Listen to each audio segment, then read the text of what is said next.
झनक की आंखों में बेपसी साफ झलक रही थी जब उसने ऋषि से कहा कि वह इस शादी को नहीं चाहती।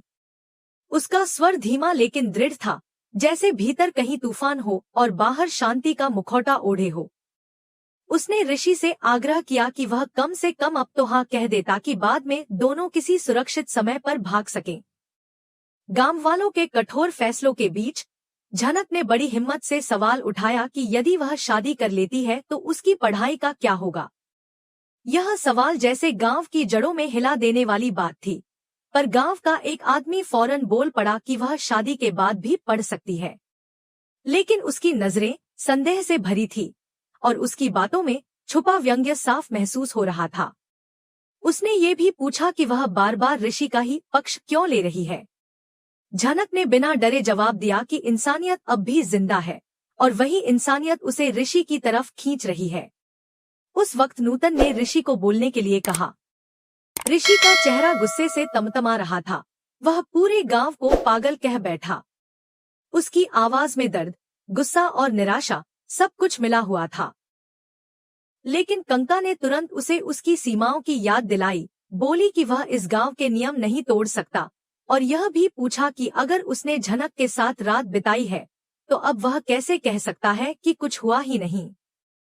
ऋषि ने पूरी ताकत से जवाब दिया कि वह इस तरह के दबाव में आकर शादी करने से बेहतर है कि वह मर जाए।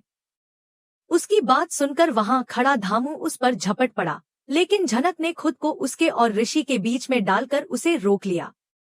झनक ने सबको याद दिलाया कि ऋषि ने ही पाराशर को मौत के मुंह से बचाया था और उस उपकार को वह कैसे भूल सकते हैं। मगर भीड़ तो उग्र हो चुकी थी।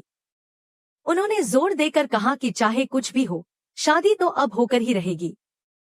उस समय झनक ने धीरे से ऋषि से कहा कि वह इस समय मान जाए, क्योंकि इसके अलावा कोई रास्ता नहीं है। लेकिन ऋषि ने उसकी बात ठुकरा दी, बोला कि उसे डर नहीं लगता।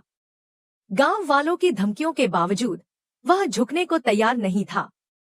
तभी किसी ने जान से मार देने की धमकी दी और झनक का चेहरा डर से पीला पड़ गया। वह बोली, ऋषि प्लीज, अदिति और उसके परिवार के बारे में सोचो। क्या तुम उनकी उम्मीदों को ऐसे तोड़ सकते हो? उसकी आवाज कांप रही थी, लेकिन उसमें एक गहरा विश्वास था कि ऋषि उसकी बात मानेगा। काफी देर तक सब चुप रहे और फिर ऋषि ने आखिरकार हाँ कह दी। वह कोई खुशी से नहीं, बल्कि हालात की मजबूरी में झुका था। यह देख गांव वालों में एक अजीब सी जीत की भावना थी। धामू ने ऐलान कर दिया कि उनकी शादी अगले दिन होगी। भीड़ धीरे धीरे बिखरने लगी, लेकिन झनक और ऋषि वहीं खड़े रह गए, जैसे किसी तूफान के बाद बचे हुए दो पेड़ हों जो अब भी कांप रहे हों। दूसरी ओर ऋषि के परिवार का माहौल बिल्कुल अलग था। चिंता, बेचैनी और उम्मीदें सब एक साथ बिखरी हुई थी। सभी यह सोच रहे थे कि ऋषि फोन क्यों नहीं उठा रहा। शूरजीत को यह लगने लगा कि शायद वह गांव में ही कहीं अटका रह गया है और उसका मन एक अनकहे डर से भर गया था। तनुश्री, जो हमेशा मजबूत बनी रहती थी, इस बार खुद को रोक नहीं पाई और रो पड़ी। उसकी आंखों में बेटे को खो देने का डर झलक रहा था। इंदुमती ने उसे ढांढस बंधाया, उसकी पीठ थपथपाई, जैसे माँ अपनी बेटी को भरोसा देती है कि सब ठीक होगा। इधर ईशानी घर के कामों में लगी हुई थी। उसने नाश्ता तैयार किया था, लेकिन उसके चेहरे पर भी एक खामोश तनाव साफ था।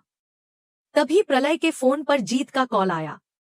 जीत ने सभी का हालचाल पूछा और यह भी बताया कि वह जल्द ही पीहू से मिलने आने वाला है और साथ ही व्यापार पर भी चर्चा करेगा।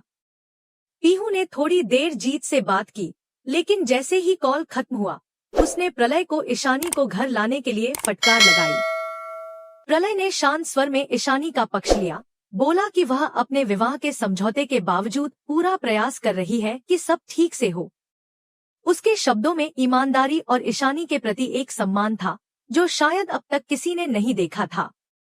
इस पूरे दृश्य में एक अजीब सी खामोशी थी, जैसे कोई बड़ा तूफान आने से पहले का सन्नाटा। हर किरदार अपनी अपनी जगह पर किसी न किसी जाल में फंसा हुआ था। झनक और ऋषि उस सामाजिक व्यवस्था के शिकार हो चुके थे जहां मर्यादा और परंपराएं अक्सर इंसानियत को कुचल देती हैं। वहीं दूसरी ओर ऋषि का परिवार, खासकर तनुश्री और शूरजीत, अपने बेटे की सलामती के लिए एक एक पल गिन रहे थे। इन दोनों दुनियाओं के बीच एक अदृश्य डोर थी, भरोसे की, प्रेम की और उस आस्था की जो हर बार टूटने के बाद फिर जुड़ने का साहस करती है। ये शुरुआत थी उस साजिश की, उस कुर्बानी की, जिसमें झनक को अपनी पढ़ाई, सपने और आजादी की कीमत चुकानी पड़ रही थी और ऋषि को अपने आत्मसम्मान, विचार और परिवार के बीच संतुलन बनाना था। पर इस मजबूर सहमति में भी एक नया अध्याय शुरू हो रहा था, जो शायद उन्हें वहां पहुंचाएगा जहां से वे फिर से अपने जीवन की परिभाषा तय कर सकें। ईशानी थाली में गर्मागर्म खाना लेकर कमरे में आई। उसकी चाल धीमी लेकिन आत्मविश्वास से भरी हुई थी। उसने पीहू की ओर देखा और मुस्कुराकर कहा, मैं आपकी मदद कर देती हूँ नीचे चलने में। लेकिन पीहू का चेहरा कस गया। उसकी आवाज में तल्खी उतर आई, सीमा में रहो ईशानी, तुम्हारी जरूरत नहीं है मुझे सहारे की। ईशानी ने पल भर को कुछ नहीं कहा, लेकिन उसकी मुस्कान टिकी रही, मानो वह इन तीखी बातों की आदी हो गई हो। उसने सबको भोजन परोसा, सादगी और अपनत्व के साथ। जैसे ही खाने की महक फैली, पीहू ने थोड़ा चखते ही कहा, खाना अच्छा है। कहाँ से सीखा तुमने ये सब? ईशानी का जवाब सीधा था, लेकिन उसमें छुपी पीड़ा साफ महसूस की जा सकती थी। जिंदगी ने सिखाया। पीहू ने एक पल के लिए उसकी ओर गौर से देखा, मानो इस एक वाक्य में उसकी पूरी कहानी छुपी हो। फिर उसने चुटकी लेते हुए पूछा, पर मेरा पसंदीदा खाना क्यों नहीं बनाया? ईशानी ने बिना शिकवा किए कहा, किसी ने पूछा ही नहीं। उसी क्षण दरवाजा खुला और जीत अंदर आया, जैसे उसकी मौजूदगी से पूरा माहौल हल्का हो गया हो।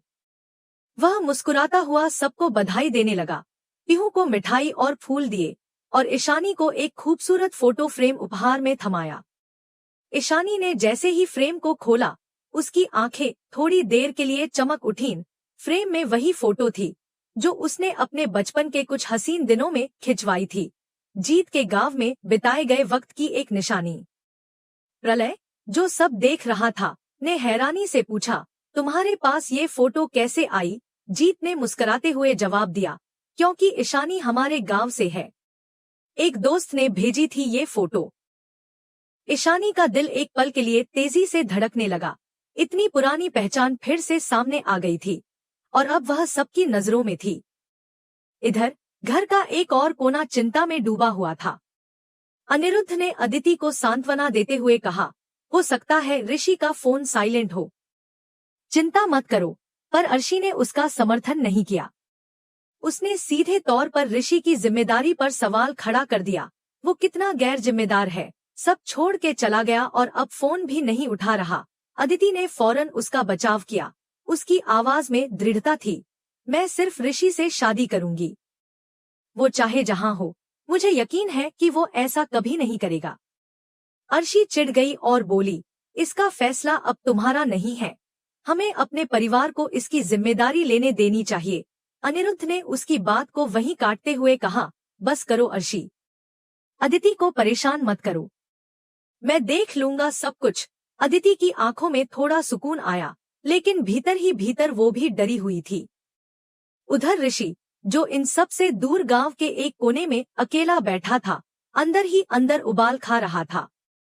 उसने चुपचाप कहा, ये सब पागल है।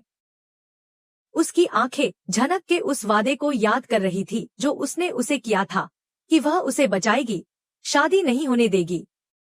लेकिन वक्त बीतता जा रहा था और विकल्प कम होते जा रहे थे। अंततः उसने मन ही मन यह फैसला ले लिया कि अगर कोई रास्ता नहीं बचा, अगर उसे मजबूर किया गया, तो वह शादी कर लेगा। मगर वह अब इस रिश्ते से कोई भावनात्मक जुड़ाव नहीं रखेगा। उसके लिए अब यह महज एक हालात का सौदा होगा, न कि कोई सपना। उसी समय झनक नूतन के पास पहुंची और उसका हाथ पकड़कर बोली, मौसी, मैं ऋषि को यहाँ से भागने में मदद करना चाहती हूँ। मैं उससे शादी नहीं करना चाहती। उसकी आंखों में आंसू थे, लेकिन उसके शब्दों में जो सच्चाई थी, उसने नूतन को भी विचलित कर दिया। नूतन के चेहरे पर कुछ पल के लिए एक पुरानी पीड़ा लौट आई और वह बोली, जब मेरी शादी जबरदस्ती हुई थी, तब भी किसी ने मेरी नहीं सुनी थी। मैं तुम्हारा दर्द समझ सकती हूँ झनक। झनक ने आगे कहा, आपसे एक और मदद चाहिए।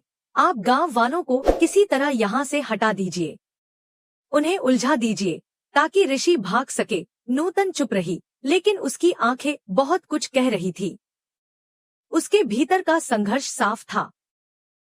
एक तरफ गांव की मर्यादा, दूसरी तरफ एक लड़की की आजादी की पुकार। वह जानती थी कि अगर उसने इस बार आवाज नहीं उठाई तो शायद फिर कभी मौका नहीं मिलेगा। इस पूरे माहौल में हर कोई किसी न किसी उलझन में था। कोई अतीत से लड़ रहा था, कोई भविष्य को लेकर डर रहा था, और कोई वर्तमान की बेड़ियों में बंधा छटपटा रहा था। ऋषि और झनक दो ऐसे मोहरे बन चुके थे जो समाज की शतरंज पर अपनी मर्जी के बिना चलाए जा रहे थे। वहीं ईशानी, जो अपने बीते दिनों की यादों से जूझ रही थी, अब धीरे धीरे घर की पहचान बन रही थी, भले ही उसे स्वीकारने में लोगों को वक्त लग रहा हो। इन सब के बीच जीत का वो एक छोटा सा तोहफा जैसे अतीत की दरवाजा खोलने वाला एक संकेत बन गया था, जो ये बता रहा था कि जिंदगी के धागे कितने अनजाने और जटिल हो सकते हैं। लेकिन अब सवाल ये था, क्या ये धागे दोबारा सही क्रम में जुड़ पाएंगे या फिर हमेशा के लिए उलझ कर रह जाएंगे?